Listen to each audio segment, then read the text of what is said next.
Can I find feeding information on the internet? Just because information is on the internet doesn't mean it's accurate or appropriate. In fact, sometimes it's downright harmful and alarming. Parents should not follow this information blindly. Go to www.cleftline.org as your first stop on the web, and then rely on your cleft palate team to recommend other reputable sources of information. Why does a baby with cleft palate have trouble feeding? Because of the cleft or opening between the mouth and nasal cavity, the baby cannot create the suction which is needed to efficiently pull milk from the bottle or breast. It's like trying to drink from a straw with a crack in it. Your baby may take longer to feed or have milk come out of her nose. This is called nasal regurgitation. The baby may also swallow more air while feeding.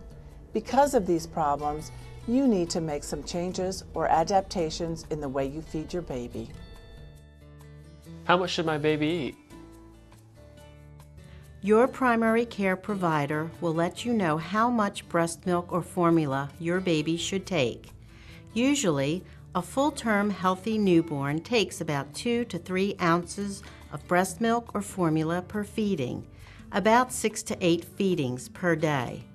It is important to understand that it's normal for newborns to lose some weight in the first week or so of life, but by 2 weeks, your baby should be back to birth weight.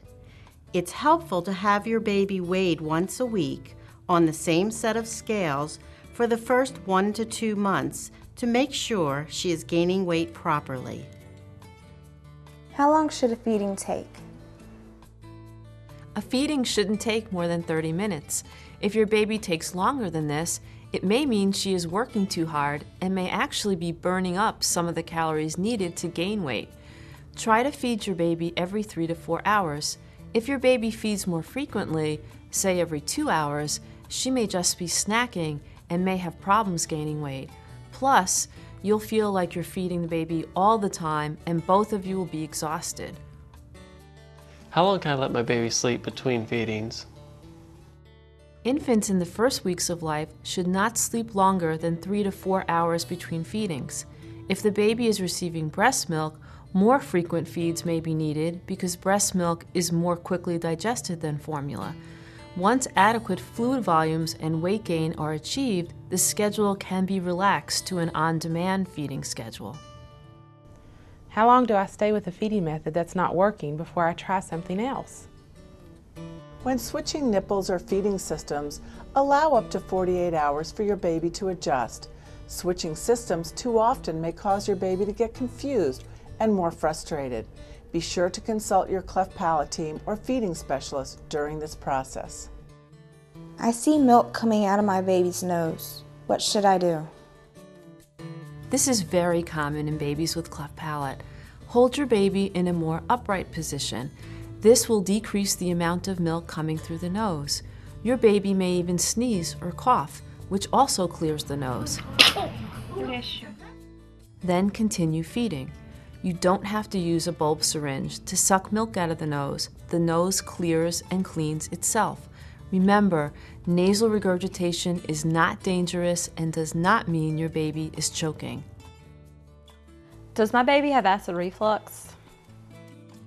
Reflux occurs when stomach contents back up into the esophagus. Reflux can cause vomiting, spitting up, coughing, or changes in sleeping habits.